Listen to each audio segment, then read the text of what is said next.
Right, now we finished with the feature finding and the spomming, the mixing of the bait, and now we're going to go on to rigs and lead systems.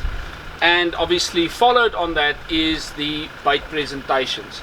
So what we're going to be doing is showing you guys what sort of rigs or what type of rig you use with what type of bait, because it's not just so easy that you can use any bait and any rig and just attach them and think you're going to be catching. So watch out for this. Obviously the rigs that I've got in here are pretty much the rigs that we use on a daily basis. I would probably say the rig that we use the most is the beloved spinner rig. I can use it with a tiger nut, and the tiger nut gives me exactly what I want, but I can also use it with a pop-up. So one rig does all of that, and we also do them as a ready-made package, so you don't need to worry about getting it wrong. You just take it straight out of the packet. I would always suggest to people, if you are new at it, buy yourself one rig and use that one rig as a template, because that gives you the right length, it gives you the right mechanics, because the mechanics of this rig is so critically important. So here they are. This is how ready-made rigs look like in their packaging. You can find that at the tackle cabin. There are tons and tons of them in all the different varieties. And don't let general public fool you, they are not so expensive. And once you've got a ready-made rig, to change the hook is so easy, because you literally just pull back the kicker, which I'm doing now. You take the hook off and you put another hook on. By using the new quarter hook safes, I've got all my spinner rigs ready prepared, so I can chop and change as frequently as you can come and have a look, guys. So there's all my spinner rigs ready prepared, but I've also got the magnifying glass, so I can quickly check if my hook point is sharp enough or not. Your end tackle, and that's why we love using the quarter boom material. Now whether I use it on a Lupine Boom Rig or whether I use it on a spinner rig, it's immaterial. Those lines completely disappear in the water. Now all you need to do is make sure that your lead system also matches that. So what we have is we've got various lead cores. Corda now also has a camo lead core with a tightly woven material, which means that the lead don't pop out anymore, you know, from where you've spliced it. So you know, you can put that in the margin, and you can put the various lead systems in the margin and see which one actually disappears, and that's the one that I suggest you use. At a dam like Rudekoppies, and I keep on mentioning Rudekoppies and places like Inanda Dam and Harties, is because those are the venues that one tends to fish most often when you don't fish the syndicated waters. Syndicated waters, because it's more highly pressured, obviously you've got to be more finesse when it comes to your end tackle. Now we've got the safe zone leaders. Now the safe zone leaders sinks perfectly, but they come in a variety of colors. So depending on the lake that you're fishing in, you tend to just use the one that matches the color of the lake bed. Whether you're using the clear one, Corda now does a ready-made heli safe zone leader, or a dark matter leader. You literally get it in a packet like this. Now this one will probably be the most popular for a lake like this because of the crystal clear water. And to make it straight, you just pop this just take a freshly boiled kettle of water, put it in a cup, drop this in, count to 10, pull it out, and it's super straight. These ones, they've now made them shorter so that it's easier for guys to make mega casts and stuff like that, especially for casting. you normally have the 1 meter. So quarter does the 1 meter, the 50 centimeter, and the 30 centimeter. This is the 50 centimeter one. And obviously, for this sort of situation, you just make sure that you can drop the lead. Adrian, show the guys how you sharpen or resharpen that hook. Okay, so what we've got here is we've got the vise, and then we've got the jeweler's file. Now there's a difference between a diamond and a jeweler's file. I don't like the diamond file because I don't like the profile of the hook afterwards. Okay, so if you look at a hook, especially one freshly out of the packet, the point obviously has a round profile. Now it's near on impossible to sharpen a hook and give it a round profile again. So for that reason we work off of 3 edges. So firstly you work against the grain of the hook point, so you essentially flatten the hook point, and then to give it sort of a roundish profile to how can I put it? Yeah, you change your angle to thinner the wire of the hook point to 1 degree.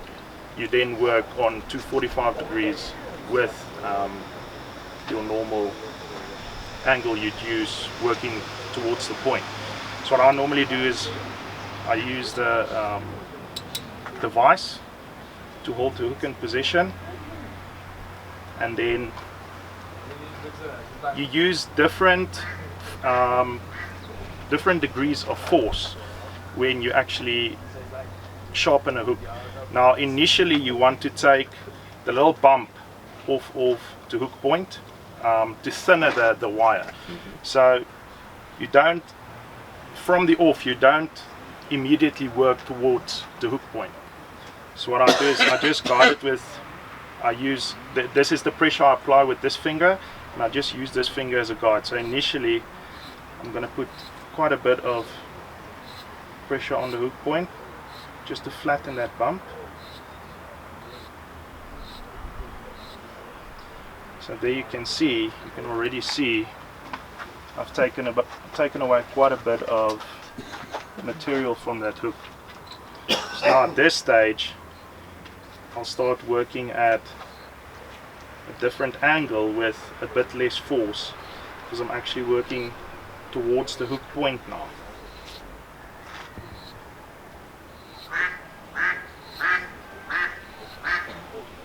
So the closer I get to the hook point, the less force I put on the hook or on the file with this finger.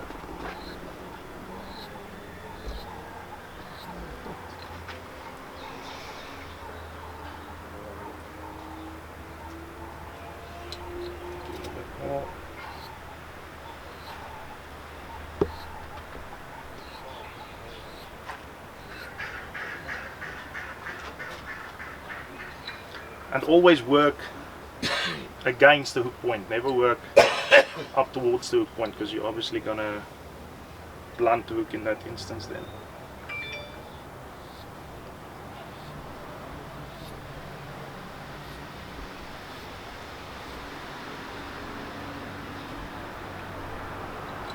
So I'm now happy with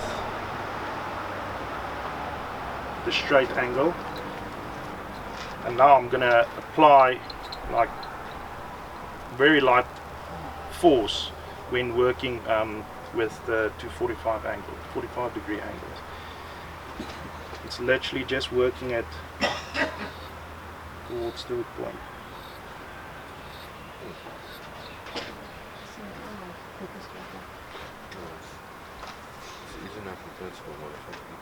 So I'm barely even touching it. It'll be a while.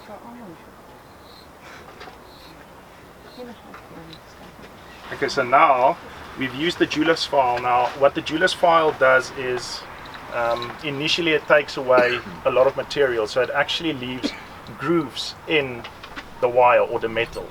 Now you can actually check that. You can leave it like that. So now it takes the grooves away. If I'm going to leave this hook in the water for say around 1 to 2 hours, that's fine. I wouldn't mind the grooves. But if you leave it in the water for extended periods of time, what happens is the rust actually then gets a better grip. How can I put it? There's more surface area. There's more surface area, so the rust grips Penetrates. It penetrates the metal of the hook much easier than it would if the metal was smoother. So for that reason we use these stones, and then basically the same thing I did with the jeweler's file. I'm just going to lightly replicate that with these stones.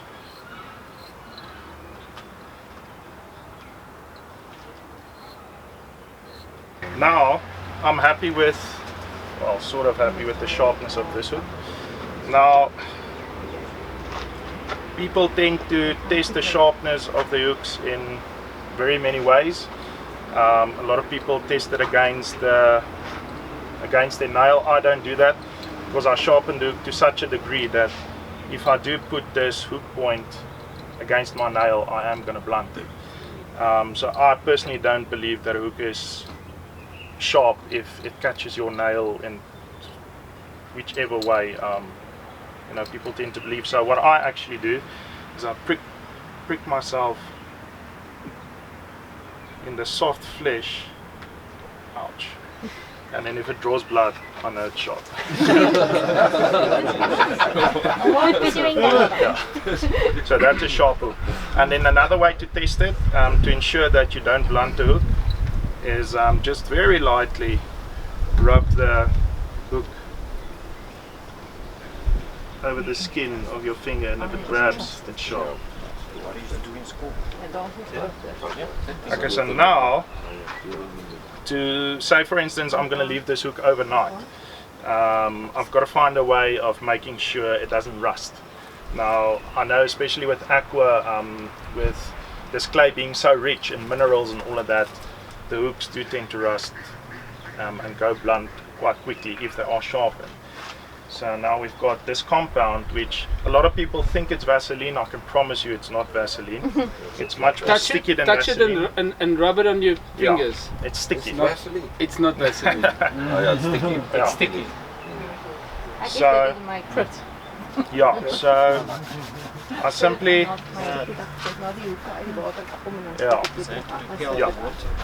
So basically what it does, it creates a layer on the hook, so it prevents that acidity from touching the actual metal of the hook. so just, well, give it a generous coating. with And this because chemical. it doesn't smell like anything, it doesn't taste like anything, it has got no influence on the effectiveness of the rig. That a sharp hook is absolutely critical for any fishing condition. What you must also take into consideration, if you watch the underwater videos, it actually changes your entire perception on what is a good hook or a good rig. Now the guys were using a variety of rigs, some exceptionally good rigs and some not so good, but they were playing around with various hook link lengths, and they found in those videos, except now for a choddy, they were fishing with anything between a 5.5 and a 7.5 inch hook link. And they also determined that a combi rig like this with a stiff material and a very particular length of soft, subtle material, and that's where the Lupine booms came from. Now there are manufacturers out there that do make a similar Lupine boom rig, but that area or that length of material is way longer and it doesn't have the same effect. So what do you want with a boom of that with a little piece of putty. Now the putty, basically what the putty does, if the fish sucks in the hook point becomes heavy, which means it hangs forward. With the hook point hanging forward, it drops on the bottom lip. So you will notice, and I've got loads of pictures of rigs that, or hook holds that we've had in the past couple of years, where you can see we've targeted literally the bottom lip. Now that's the best part to catch a fish in. You don't want to catch a fish in the scissors. A bass, yes, and a predatory fish, yes, but not a carp, because this is the softest part of his mouth. And you would notice from guys catching fish at Donaldson Dam over the years, even Rushmere, they are, what do they call it, Laurentia now, eh? Yeah, it's Laurentia. That a lot of the fish have got really bad damage on their mouths, and the damage is merely on the sides. And that's because of rig mechanics not working properly and effectively. That is also due to the fact that guys are using a rig that is designed for a bottom bait or a critically balanced bait. They're using it for a pop-up. Now you do get pickups, and we've had fish that we've caught the fish and there's still a rig in his mouth, because he managed to, you know, the guy was sleeping and the fish went around the snag and snapped off, and the rig didn't come out of his mouth. And most of the times those rigs are sitting on the sides of the mouth. Now you don't want that, because that's where the damage occurs. So a rig like this, what Danny and the guys determined is when a fish sucks in the bait, and a lot of people determined that a fish can't suck and blow like you and me, because we've got lungs. Carp doesn't have lungs. So for him to get pressure in his mouth, he has got to get all the water that's in his mouth, he's got to get out of his gills. So he forces that out of his gills, and he's got to press his tongue against his palate. He can't taste the way we do. So by him creating that force, what he does is he opens his mouth and the gill plates at the same time, and that forces the water in. But he's got to, in order to blow out, he's got to reverse that in a split second, and they can do that very, very quickly. So what you need to do is get that rig to go in the mouth, and the hook must lay on the lip. The putty is there to hold the hook in place, so that when the fish blows, he can't blow the hook out. So the positioning of the hair is critical for that. Now the fish feels there's something in his mouth and he can't get rid of it. So what does he do? He's got to lift his head up. He will not do this.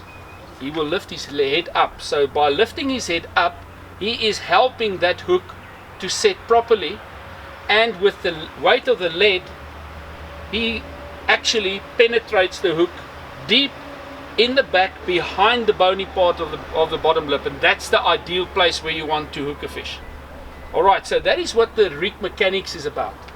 That's why a rig like this, the Lupine Boom, as well as the spinner rig, does exactly that. Now there are many other rigs that the guys have done. They've got slip D rigs and all sorts of stuff. Here's a slip D rig that Darrell Peck uses, and it does exactly the same. The only difference is when the fish picks up the bait and you get pressure, you actually slide that slip D away from the bend of the hook, which means that the fish can't use the bait to suck and blow and get that hook worked out. So you create a very strange pivot point, so that it doesn't matter how you blow here, that hook can't go forward. Okay, so I'm going to show you, I'm going to pass this through. This is the Darrell Peck slip D rig, and it's meant for a critically balanced bottom bait or a bottom bait. It can work for a double bottom bait as well, but that's pretty much what that is intended for. Now I'm going to just pass this one around, Now this is not available on the market as yet, which is the loop rig with a claw hook. Now they will be coming in now at the end of June, so just keep an eye out for the Tackle Cabin website. Facebook and Instagram. And Facebook and Instagram, but that is pretty much how that looks like. Now you will notice that on all those Lupine Boom rigs, the loop is just as long or just a little bit longer than the actual length of the hook. That is what creates the pivot point. If that loop is this long, it serves no purpose whatsoever. Alright? Because you don't want to hook the fish on the tongue, because that's the worst place where you can hook a fish, is on the tongue. So this creates just deep enough area for the fish to be hooked in the bottom lip behind the bony part. And that also, the other thing that Adrian didn't mention that I forgot to also mention, you will always see that even on the Kamakura hooks, once you've caught the fish, the hook point will never bend inwards. The hook point always bends outwards. So if that point will never go inwards, it will always bend outwards, because your pressure as you play the fish is always outwards. Okay, now there's a trick that we've worked out. If you catch a fish on a Kamakura hook and the point is slightly burred, you can still, and we did it at Hier gaan ons alweer 2019, we played around. I had a Kamakura hook on a Lupine Boom and I caught 10 fish with one Kamakura hook. And the way that I did was this piece of glass. So all you do is the bird point, you just slide the hook on the glass, and as a good panel beater would show you with the stainless steel bars, they would massage a dent out of the body of a vehicle. Now I massage the hook point back into position and I can catch another fish with it. I just kept on putting that camera coat back on so the hook point doesn't rust. But you literally take the hook like that, so you've got the point pointing that way, and all you do is you just slide that hook point on the glass. How many times? As many times as necessary until the hook point is back. So I didn't show you now that hook point was burred, but it's perfectly straight now. And I just use, it's tempered glass, it's not the glass that you find on the windscreen of a vehicle, because that's too soft. So that Coke bottles. Tempered glass like this. And it's, you go to any PG glass and they'll cut you a piece of glass. It works like an absolute dream. Right, so on a Lupine Boom, like I said, you will notice on all of those rigs that the loop part is as long as the hook. So if you've got a long hook, your boom will, or your loop section will be the length of that hook, because you need to be able to swing it over. And I'll show you now how to tie that. So right, let's put that one back where it belongs. Come on, go like there we go. Another rig that is also very popular is the old faithful chod. This one is just the hinge version of the chod. But this particular rig has been made slightly different. It's been made like a slip D. So I'll pass it around so you guys can see how it looks. It's also very, very easy to tie, but it works an absolute treat. And because it is a bristle filament, the fish can't see the double pieces of line. It sits right next to one another, so it's basically the same as having one strand of line. And you'll notice there's a very slight curve in it. Now to create that curve, or to keep your line, or your hook in the same, or the line in the same bend, let me just find that one. Now that's why it's so important. As a national selector for the carp facet, I've had so many instances where you say to the guys, right, you've got to do me a favor, tie me a chodrik. And then the guys look at you very strangely, and then they pull out materials out of their bags and they use some normal monofilament to make a chod. Not good enough, because at that level of experience you need to have the right material for the right purpose. And that's why it's so important. You know, we always have anglers, and we see this on our syndicate. You've got certain rules. The rules say you've got to do A, B, C, D, E. But you always have, and it's always the story with South Africans, they always want to find a shortcut to do something that will suit them, but not really, it's not aimed for the right purpose. So if you want to use a chod, use the right material for the chod. If you want to use a Lupine Boom, don't use the mouth trap for this section, because it will never give you the same effect. And what I do to stretch my line, that also helps me to know that my crimps are done properly. And we'll show you now how to crimp properly. But I take two puller tools and I literally just pull.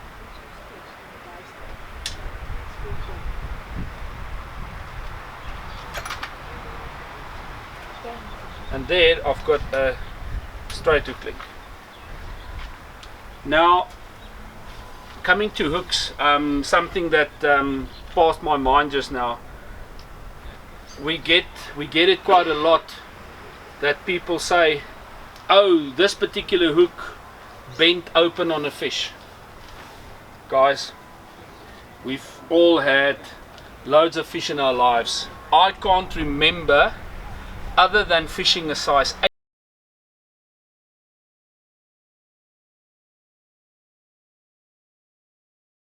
that I put on my rod cannot and will not ever in living daylights open up a hook, unless you are using the wrong hook for the wrong rig and you've got the wrong hook bait on, and you happen to hook that fish on the bone of the mouth where it cannot penetrate, or your hook is blunt. If a hook is blunt, I can take a hook, I can take any rig. I'll take one in here. Here's one that we used at Rudderkoppies last weekend. Now, if I take this hook and I hook it on this wire, I can pull it as hard as I want to, and I will not open it. Now, I can't put that amount of pressure on a rod, right? Now, what happens is guys get snagged up, or they do get a fish and they drop the fish, and it ends up either in a reed or something of that sort, and now they pull and they pull and they keep on pulling and they end up opening the hook. Now, how do you open up a hook? Very easy. I can take this bucket here. If I hook that point on there, look what happens to the hook. Not a lot of pressure, and I can already bend it. Look here, I'm going to pull harder. You see what happens? Now, that is not a fish. You cannot open up a hook on a fish. But the hook is not entirely open. So let's do this again. I've hooked it, and now I'm going to pull, but I'm going to pull hard. Look what happens to the hook. Now, if you open up a hook, it means you have either hooked it onto a tree stump, a brick, or something, but not a fish's mouth. Never ever. Guys, it cannot happen. So don't let people fool you. It just cannot happen. Now, there's still nothing wrong with that hook point. Ouch. Right, so let's quickly get the materials together, and I'll do a Lupine Boom Rig for you, and I'll get on Audrey on, because he is, look guys, if you want to find the biggest pain in your life when it comes to crimping, this is the man. Right, so I'm going to be using the Supernatural 18 pound, and I'm going to be taking a piece that is probably 5 centimeters longer than my tackle box, because I like having a little bit of free space to work with. Now you guys can come closer if you want to, because this is a little bit of fine work. Now before I do that, I've got a tool here. Now at my last session I had to give away the last spare one I had, but this is a solar hair gauge. You can find it on the internet, and I'm sure if you talk nicely to the big boss, where's Kiran? He's just going for a walk. Right, he will get yourself some. It's a solar hair gauge, and there's a good reason for that, because I just want to check where's my other Lupine Boom. So if you have a ready-made Lupine Boom, you can check the hair gauge. So let's check 14 millimeters. Right, so there it is. That's how you measure it.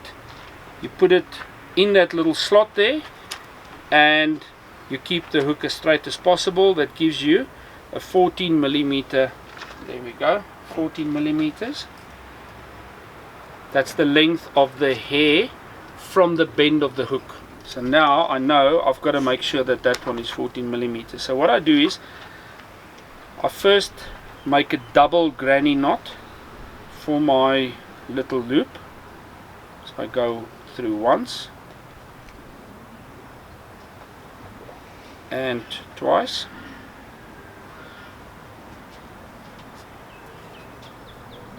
and then I take my puller tool and just tighten that knot.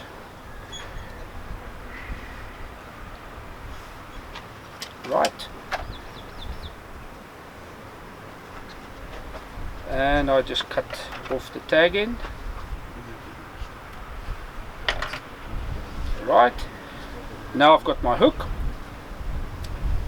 and I know I need to have a 14 millimeter hair, so I put it in the 14.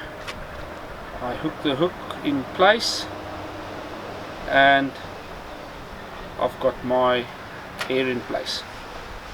Right, now I take the tag in and I push that through the eye of the hook again.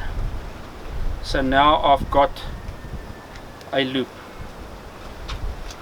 Now I just need to take my rig wallet. Now I've worked out, to have it exactly the right way, I've got to have that loop 5.5 centimeters long. So I'm almost there.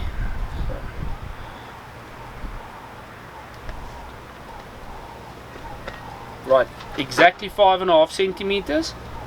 So I grip the hair and the tag end like that, and now I'm just going to wind, because remember now I'm left-handed, so I hold the hook in my right hand. You're going to work with your left hand and you're going to work with your right hand, so you're going to go backwards. I'm going forward, you've got to go backwards, because every hook has got an open point. So you've got to work from the closed point to the open point. Okay, so it's 1, 2, 3, 4 and 5 times.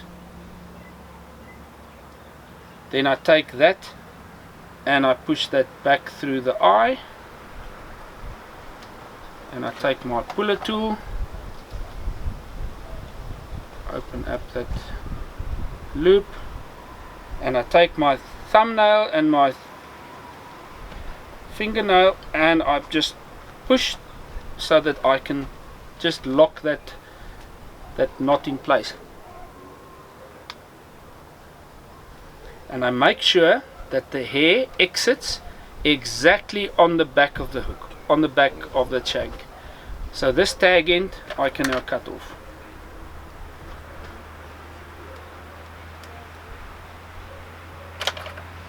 And there I've done the loop section for my Lupine Boom. And you will notice that if I fold this over, it's just longer than the length of the hook. Okay, that's very critical. Right, now I take my boom section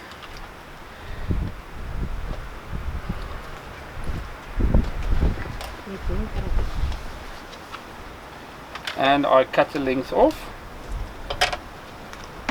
You will notice that I cut it at an angle, so I take it and I cut it just at an angle like that. So now I take my crimp.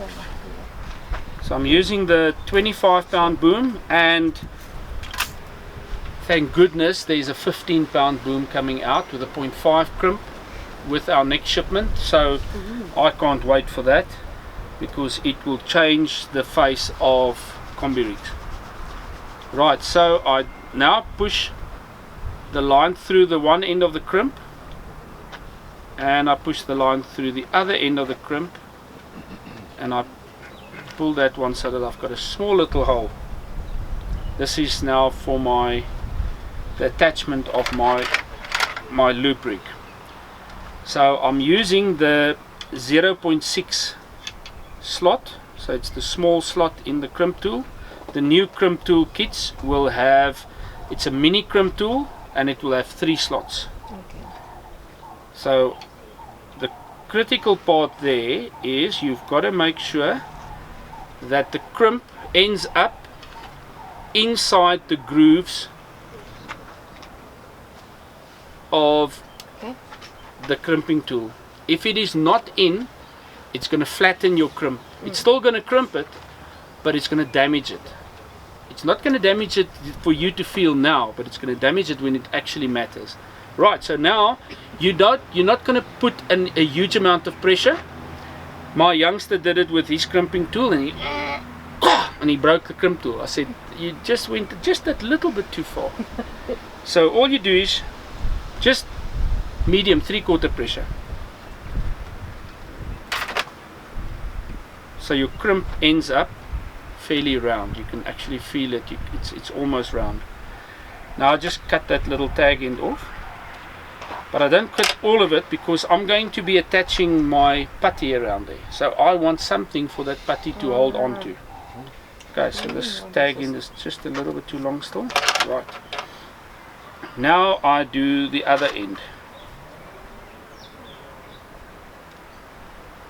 So the other end, I make a bigger loop.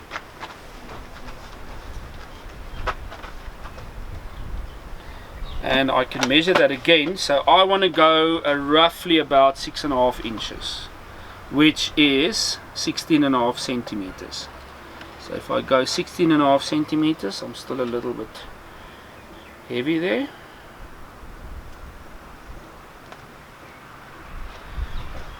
So 6.5.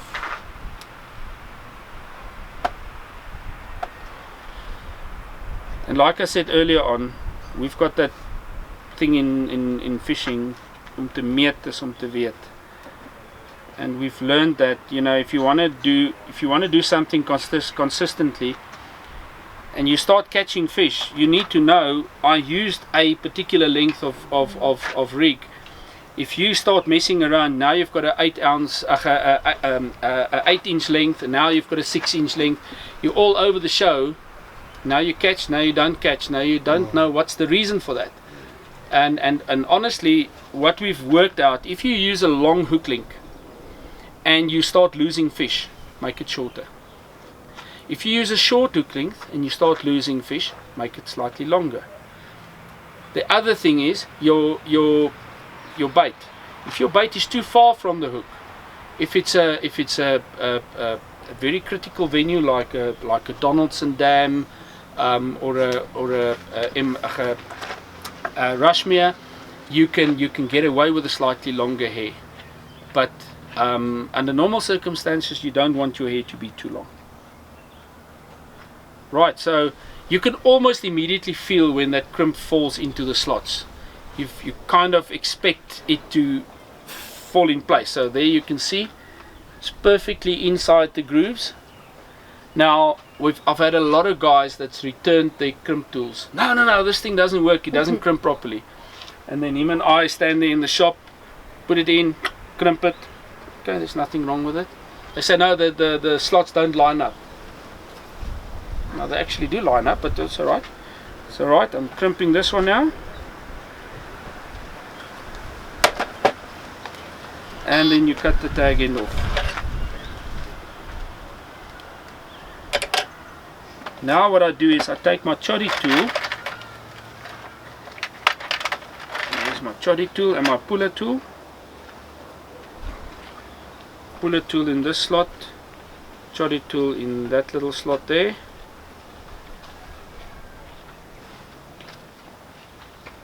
And I just pull and just make sure that I've got this boom section nice and straight.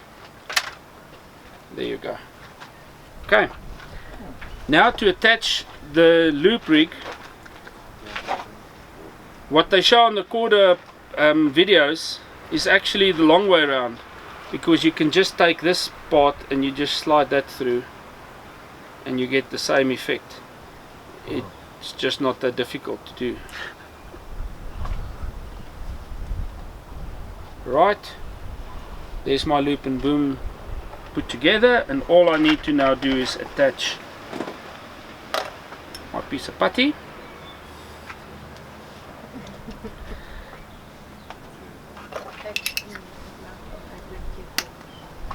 And if you watch old Neil Spooner, he puts a proper blob of putty.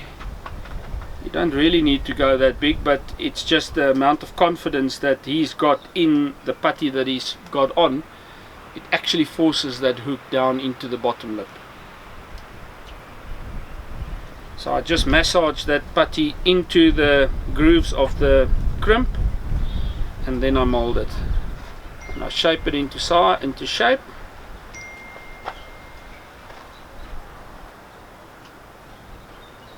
And there we have it. Lupine Boom Rig built to perfection. You don't put a tail rub at the back.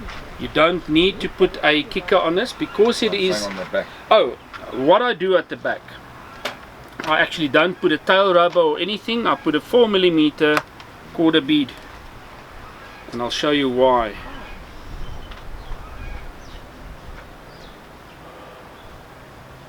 There's my little bead. Cool banana. Now I've got to try and Get him out. work one of these buggers out here. So what I do with my tiger nut, I just cut the tiger's head off. It sounds really harsh, eh? Now I take my 6mm drill and I just go down between 5 and 8 mils into the tiger. There we go. So I've just gone just slightly inside the tiger nut. Okay, got it. And then I take my piece of high density foam. Here's my orange piece. I love the orange. So what I've done is I take a 6mm drill, I take an 8mm piece of foam, and I literally corkscrew it into that hole, and then I cut it off so it ends up looking like that. Alright, now it's just taking my baiting needle and going straight down the middle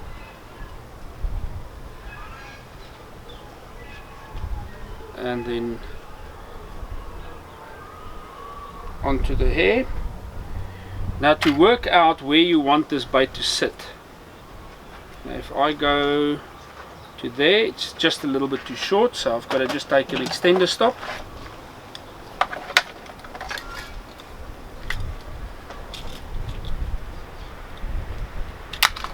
Right, so I put an extender stop on. This is the medium one. Just pull this hair back again.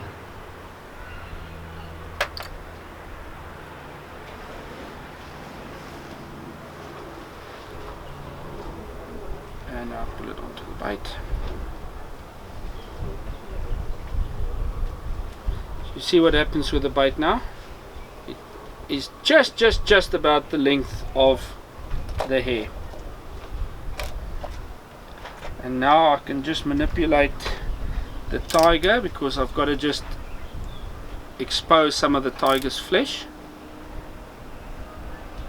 because I'm going to put some concentrate on, and that needs to penetrate into the fibers of the tiger. But it also makes my tiger nut slightly more buoyant. So if I put it in the water, boom, there it sits.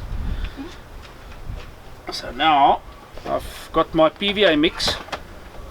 I'll quickly show you how I make my bags. Now in a dam like this, a PVA bag is absolutely crucial, because you get so much more confidence in your rig that you know that the hook point is not damaged. So I compress this bag properly.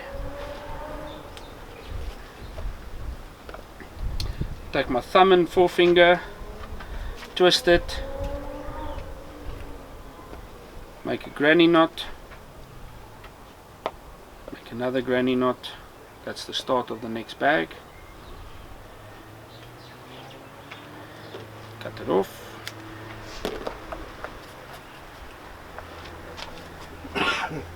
And learn from a fool, put away your PVA. Don't let it lie around, because it becomes moist and then it becomes very tacky. So what I now do is I take my choddy tool and I force a hole right through the bag. So now I ream the bag, and I take my entire rig and I slide the rig through that hole with my little rubber on, and there I've got the perfect rig. So all I now do is I just make sure that the hook point just go into the fibers on the side. That's really important. Now if this rig hits the lake bed, it can go wherever it likes, and where that bag dissolves, the hook is not going to be scratching on any hard objects. So I know that my hook point is always protected. Now if I take my lead system, I now take that, I clip it up there, and I pull that little bead over. Now I've got a hinge there, and I've got a hinge there. Right, so I've got a hinge there and I've got a hinge there. That's where you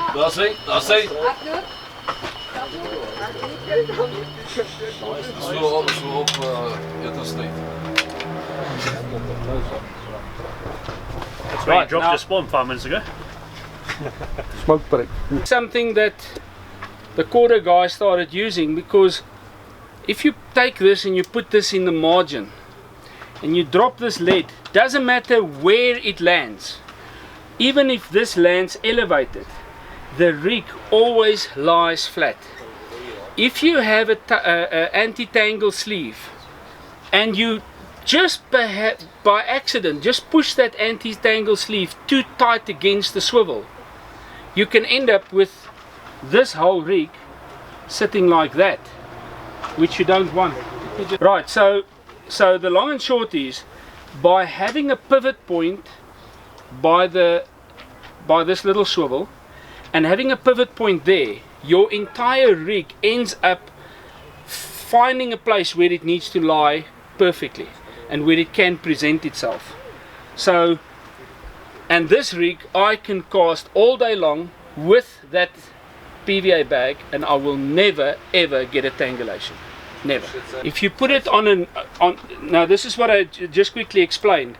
The problem that you've in the past had, the guys are putting a long anti-tangle sleeve on, and if you use a lead system like this, for instance, the long anti-tangle sleeve, this lead just goes and lies wrong, and your entire rig sits with a boom effect. So to be perfectly honest, I made it my my job to figure out what gives me the best results. And over the past 4.5 years, I've exclusively used the HeliSafe, and on the hier gaan ons sal wees with that Petrie using the hybrid lead clip system. Now, we definitely had more fish on the HeliSafes, without a fact, or without a doubt. And if you know that you're fishing on a soft bottom, how do you figure out how it works? Even easier. If you take this lead system here and you tie the thickest white wool that you can find, tie a little knot here and tie a slip knot a meter up. Take that lead and cast it onto your desired swim and let the lead peg. In other words, you cast it from a high height, let it free fall doof, onto the bottom. Leave it for 10 seconds and reel it out. And you would find that the wool is stained somewhere. Now, if the wool is stained up to there, then a thumb further up will give you this presentation, giving you a perfect presentation every single time. Doesn't matter what you do. If it's higher up, you just move this whole no trace bead system higher up. So you're always fishing, and you can use this on a normal chod. Obviously, if you fish a weedy area, you can move that chod all the way up to there. No problem. This is the best, the safest hook system, because this one I've set that it can't drop the lead. So for ridderkoppies, we don't need to drop the lead. But on this one, the minute the fish picks up the bait, donk. Fishing a heli system, Robert, with a PVA is not recommended. Yeah, I do that all the time. It's not effective to fish PVA on a heli. No, it works like a dream. It actually works even better, because what happens is this PVA bag is now like a parachute. So when it descends through the water, it's always tight against your no trace bead. And people say, yeah, it pops off the no trace bead. We fished Bloemhof Dam in a 72-hour event in West Verdi now.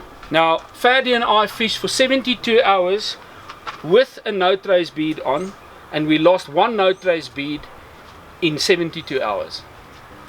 So and I mean, we had to cast seriously long ranges. From what I've heard, you shouldn't use a PVA. It works like an absolute dream. I've cast out the PVA bag, and what happens is when it descends through the water, it does exactly this. It goes and it lies where it needs to, it dissolves, job done. Yeah, well, now we have to use it. On a lead clip, you also lose your lead subtitle. With this, I guarantee you lose absolutely nothing. I've done that so many times, Cliffy. It works an absolute treat. If you want to create something truly unique, I take the Smart Cell, because it's pink in color, obviously, but because these two boilies, according to mainline baits, now have the power of 20 baits. Because the fatty acids and amino acids in this bait profile is gonna leak and just keep on growing in the water for at least the next 45 minutes. So you can come closer, you'll see that it leaks off to the bottom, so it actually feeds into your silt. But it also expands the fatty acids into the top layers. So that aroma now not just stays in that little secluded area, it actually goes into the water column. And those amino acids is the driving force behind any fish's existence. Because all the crustaceans and the stuff that they feed on has got acids. Amino acids and stuff like that, so they know that it is something that is of a food source. That's going to keep on leaking now for 45 minutes without fail. and it's just empowering your hook bait so much more. Now you've got this fed area around with the coarse salt. The coarse salt changes the pH value of the water in that area you're fishing, and it actually makes that hook bait stand out like a sore thumb. And you can see now, just come closer and check right at the top here. So again, I'm taking my floss, I'm lining it up, and I'm taking the two ends and I'm just holding it to the swivel. Where's my quads now? Right, here's a single quad. Let's take a wide one.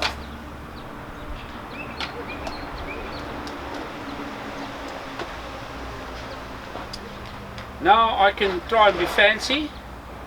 Because I've only got one hook bait, I'm going to put it from end to end.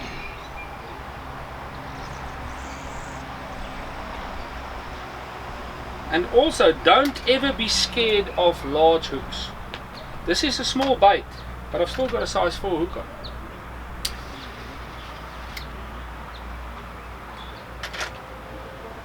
So there is a very small hook bait, and if I put this in the water, check what that does. Now I've got a critically balanced bottom bait.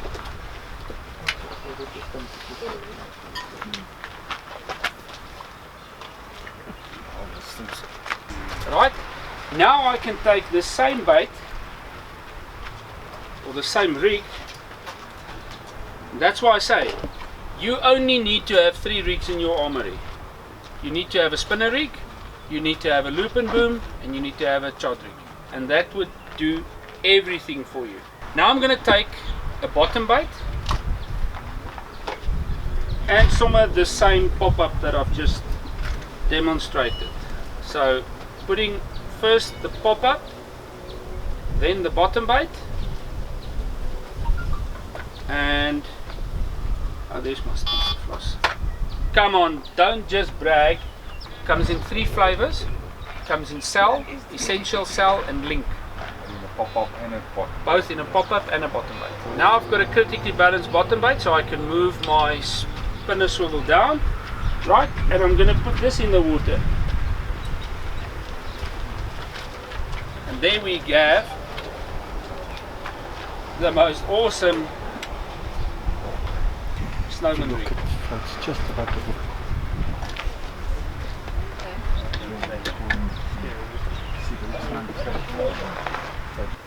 This is honestly, you literally, it's all you need, because now you can now fish a variety of bait presentations. You can fish pop-ups, you can fish critically balanced bottom bait, and you can do a double bottom bait.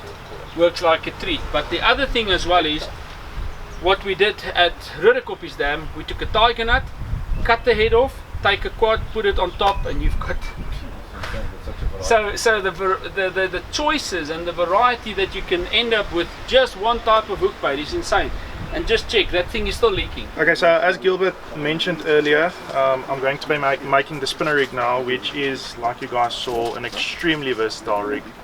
You can use it in just about any situation for just about any bait presentation, and that's why I use it around 95% of the time in my own angling.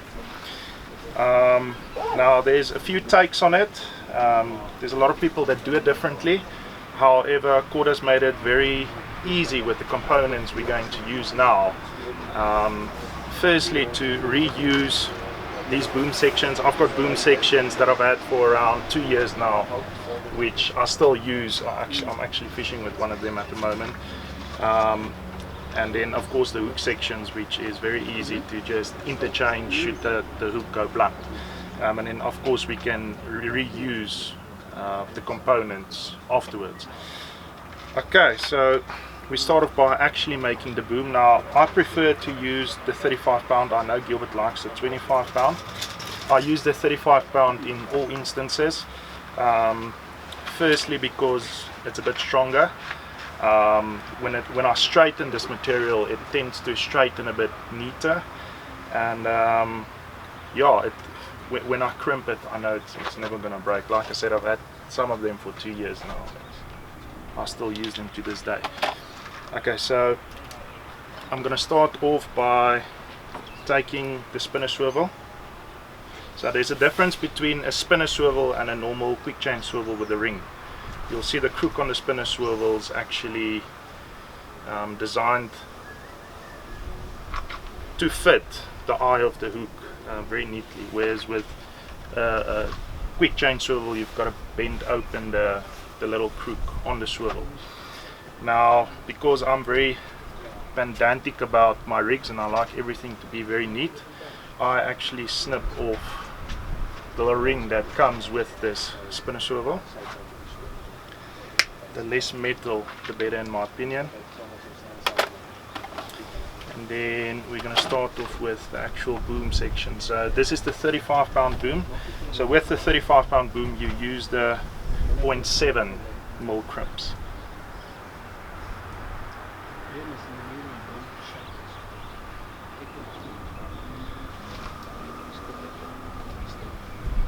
So you put the material through the first barrel on the crimp, then you attach your spinner swivel, then you push that material back through the other barrel on the crimp, and then it's very important to take note of how big the loop at this end is, because remember we've taken away the swivel, so we've taken away a bit of movement in essence. So if you're going to close that loop all the way to such a degree, there's no movement on that swivel. So for that reason,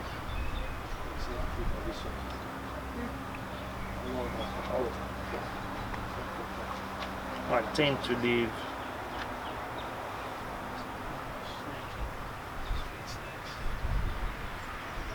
a loop of about that size.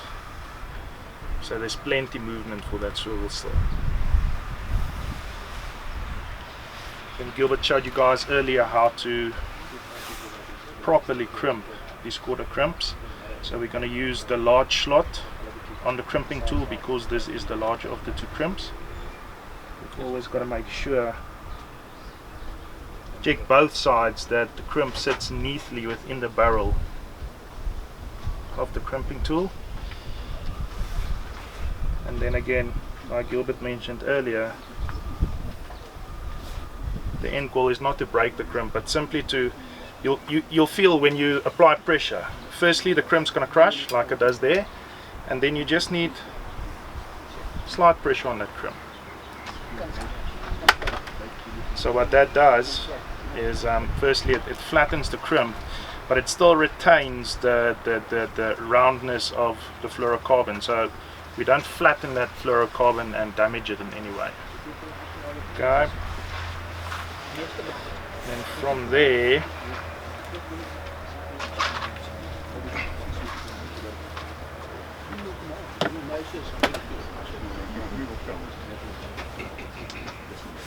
that loop's actually, you know what, I'm just going to redo that. That loop's actually a bit too big.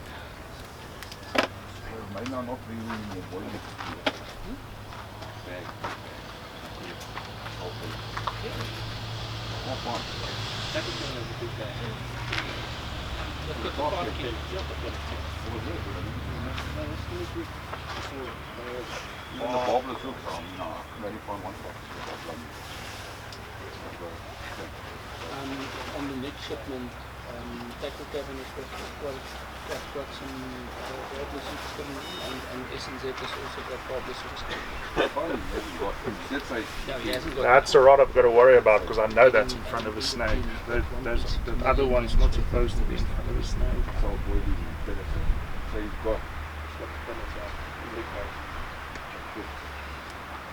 And he's now the order that he's. And then I like to make my boom, the length of my boom section 70,000 rands worth. around, well, I crimp it at 7 inches. No, I'm lying, 6.5. But you'll see once we stretch this material or tighten it, it actually stretches. So I crimp it at 6.5.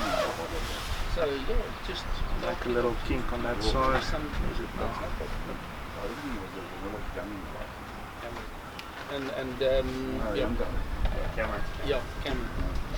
There it is. That was your first mistake. And I don't know. Yeah. Yeah, I'll make it good. Sweet blonde. What is it? Flavors. So on that side we've crimped the spinner swivel. Now on this side we do the exact same thing without the spinner swivel.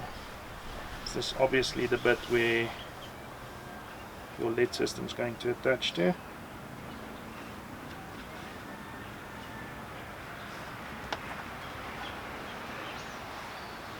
So I leave that loop around that size. Crimp it on this side. Again, make sure that the crimp sits neatly in the slots.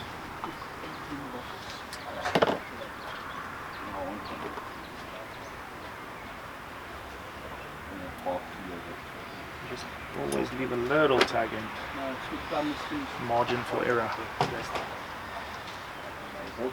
So I've mentioned earlier, when I straighten this material, it actually stretches a bit.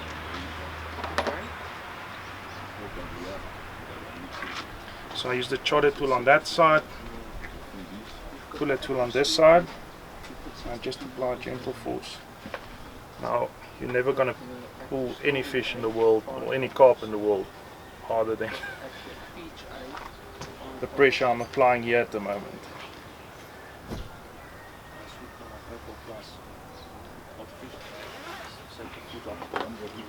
That's why I like the 35 pound. Look at how straight that is now. No need to use the steam of a kettle or anything to straighten that out. Okay, so that's the boom section done. So it's a bit longer than 6.5 inches now. Because that's obviously followed by the hook section. Firstly, I take a large kicker. Now because the large kicker, the fat end on the large kicker is a bit too long, I simply snip a small bit off there. And then my favorite hook ever is White Cap X size 4. This is the Kamakura version. Then I take the fatter end of the kicker, so the kicker's got the tapered end and the fatter end.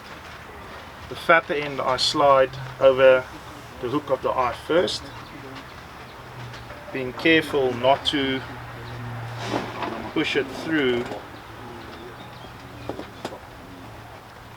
inside of the kicker, so it comes out neatly on the other side, the tapered side. That's then followed by a micro rig ring swivel. Now you'll notice there's a little ring on this swivel, and that's actually imperative to add a lot of free movement for the hook bait. You get these little micro rig swivels without the ring, and I've seen people use them as opposed to the rig ring swivel, and it restricts the hook, the movement on the bait and the hook quite significantly. I then add that there. That's then followed by the hook bead stop.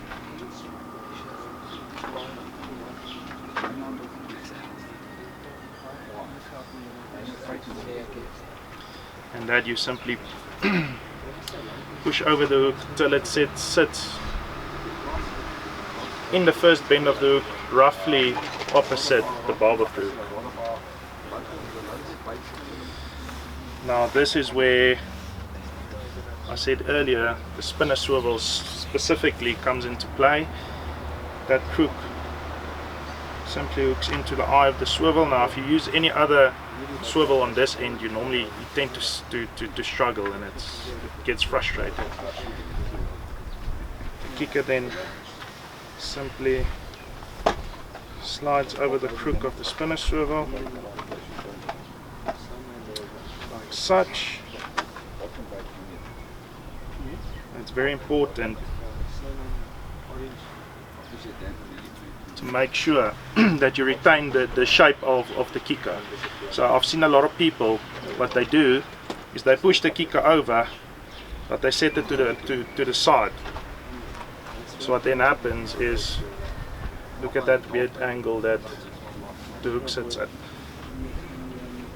So it's important to retain the shape of the kicker, so the hook sits aggressively like that.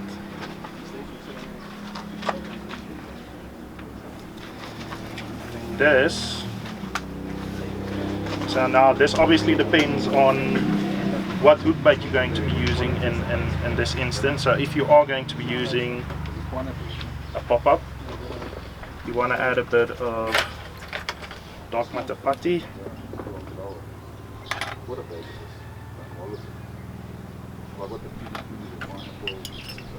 It's not a necessity when you're going to be fishing with a bottom bait or a wafting bait, but just to counterbalance that pop-up, it's imperative that you add a bit of putty and use that first crimp as a purchase place. Normally you've just got to work the putty a bit for it to heat up before it grips.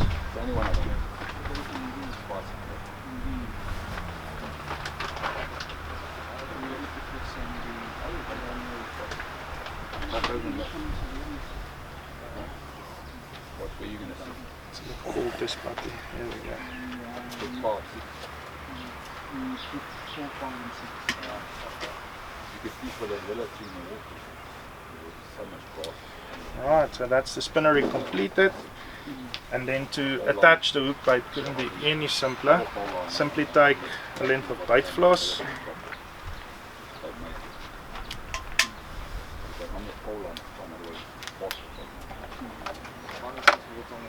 I use the quarter bait floss because it's wax coated, so that means when you burn this bait floss it actually creates a hard core, which then acts as the bait stopper.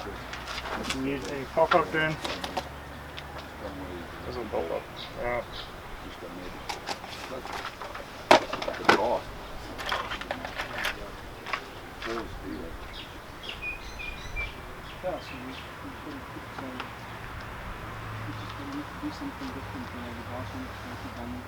One end of the bait floss we push through the swivel bit of the micro rig ring swivel. Align the two tag ends. And then what I tend to do is I double it over, so you've got 4 strands of bait floss sitting within the core of the pop-up. So this just gives the bait floss a bit more body, so when I do burn and blop it,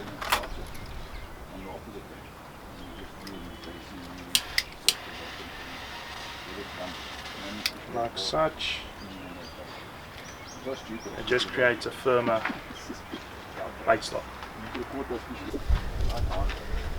Right, so what I do with any bristle filament, if I want to work with it, obviously it's a bristle filament, so it keeps on making a pigtail. So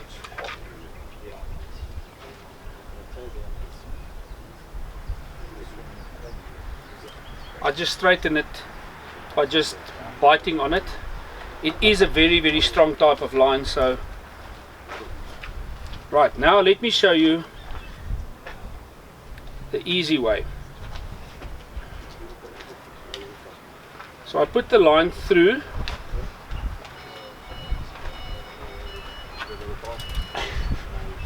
ish, my heart.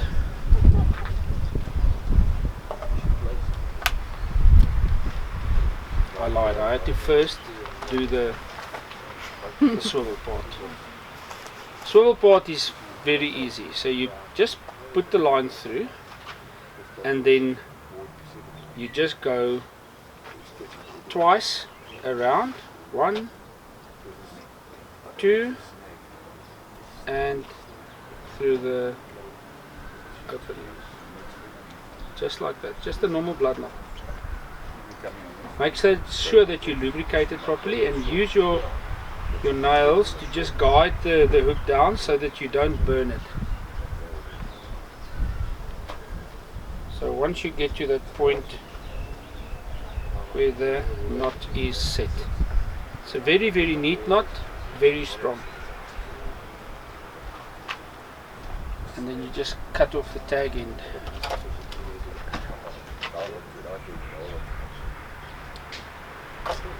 Right, so there is that part done. Now comes the measuring part again, om te meet is om te weet.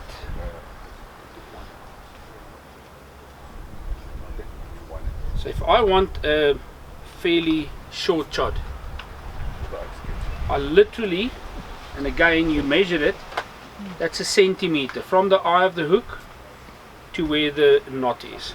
Okay, so now I just grip it on the bend of the hook, and all I do is I just go around 1, 2, 3, 4, 5, 6, 7 and 8 times, and I grip it and I take that tag end and I push it through that opening there. You must go through.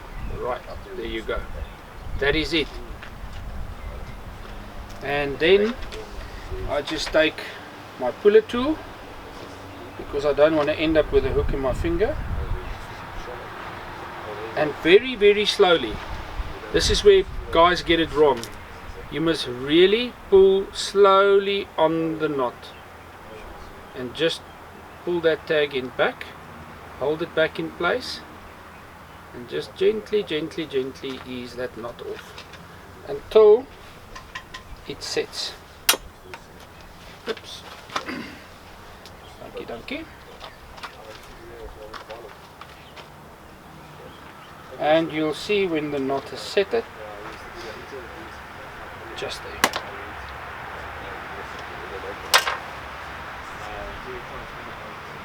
Always make sure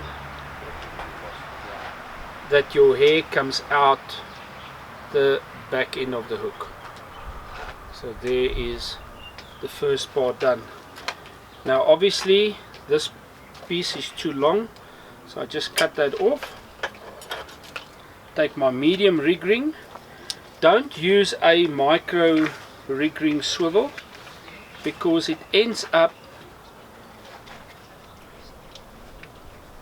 your hook bait ends up too far from the hook.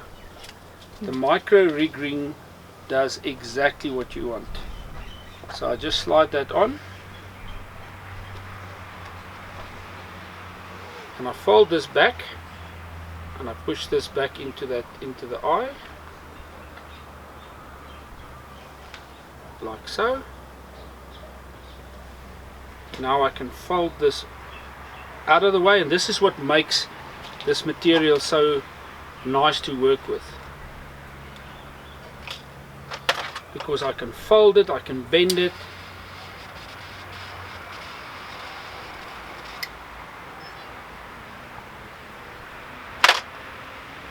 and now I pull that back,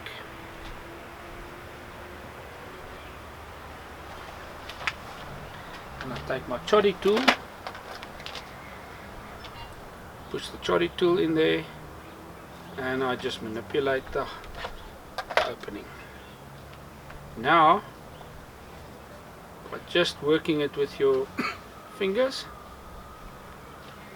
I've got the perfect choddy. When do you decide to use a choddy? When you are fishing, you can fish that opposite bank where you've got loose structure, bricks, and you've got weed and stuff like that. You can fish a chod. The nice thing with so what I've done on my far left hand rod, I've got a hinge chod. So it doesn't matter if that lead ends up in between two bricks. The hinge chod is going to end up sitting on top of the bricks. So all you need to do is just manipulate the rig so that it ever so slightly goes down. It mustn't go down like a rock. Donk. You just take off pieces of the putty, make sure that it actually just descends nicely, so that it actually ends up on top of the stuff that your rig normally ends up smashing into and sitting where it's not presentable. Alright, so all I now do, if I want to change that into a hinge chod, is to just take a piece of boom. Now that's zig line 25.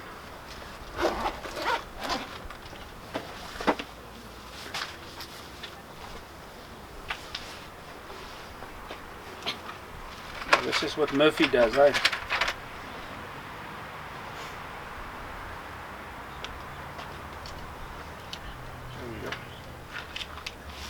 I'll just select a small piece, because on a hinge chod I would very seldomly fish a boom longer than about 6 inches.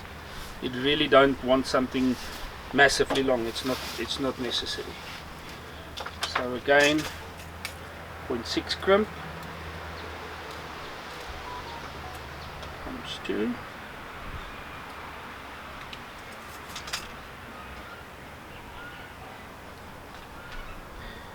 Push the line through, put it through the ring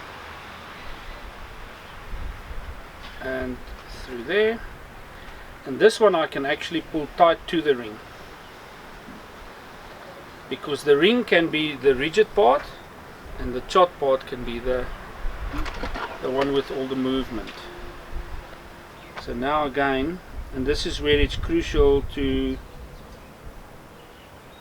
get that crimp in the grooves. That's too far in. Just see, is it inside the grooves?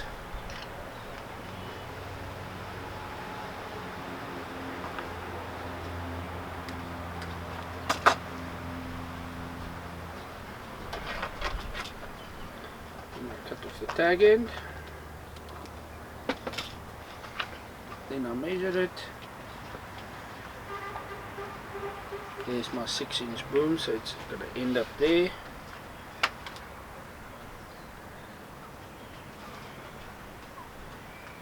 Slide it through. Slide it through.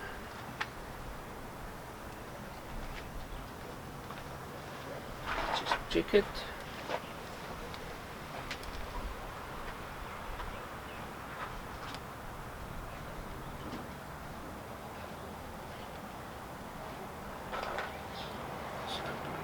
A bit.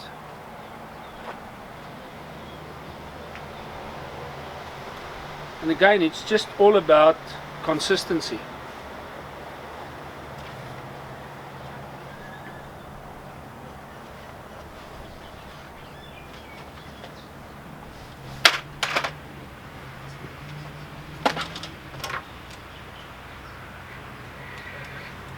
Right, and now I take my 2 puller tools.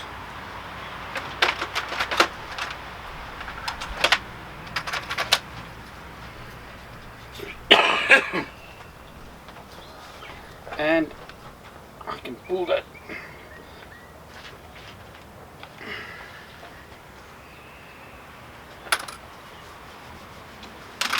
and there is my hinge chod. So all I now do is I put the putty on the crimp just before the ring,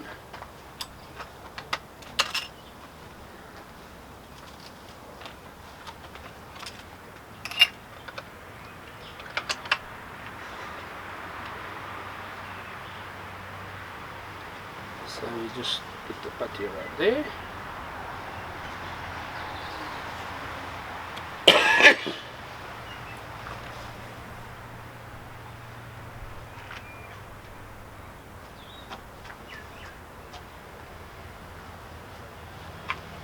There is your hinge chod.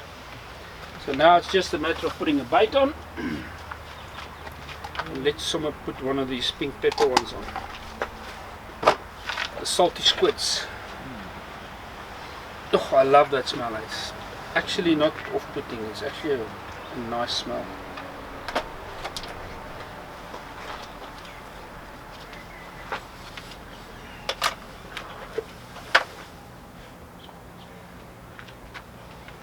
So again, my trademark,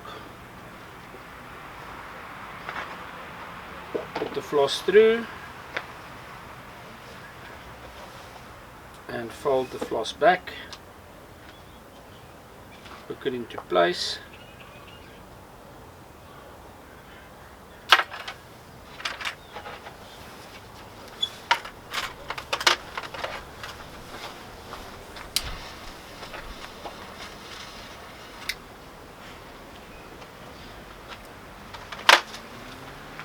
Now for the tank test.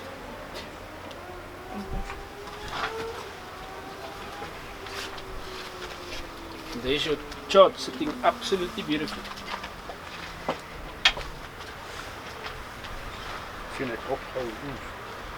Now all you need to do is just manipulate that. So now I can take almost half of that putty off.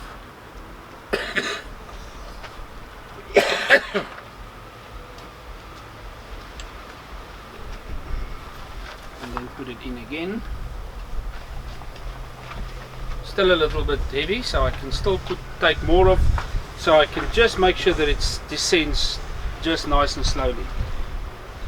So I can take even more putty off.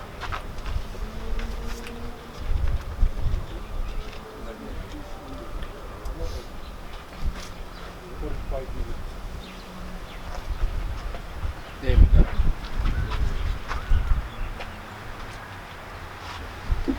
So the excess bit of putty I just pack away again.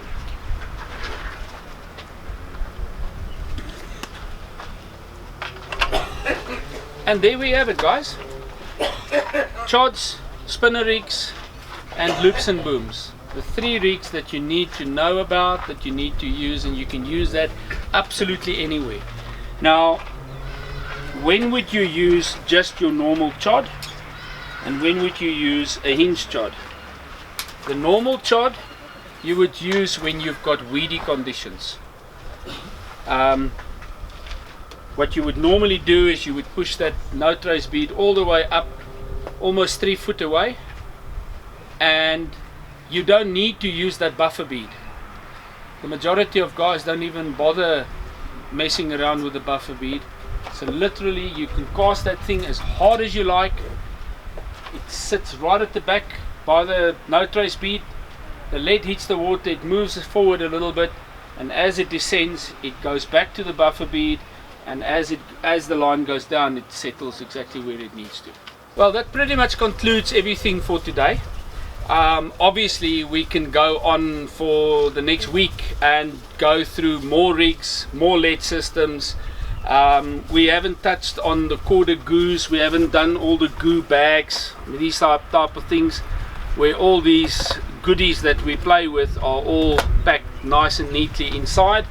But I mean, I've got more clinics to do, and you know, obviously you can only absorb so much during a course of a day, but I think and I hope that you guys have learned something from the way that both myself and Adrian does things, and hopefully it improves your fishing.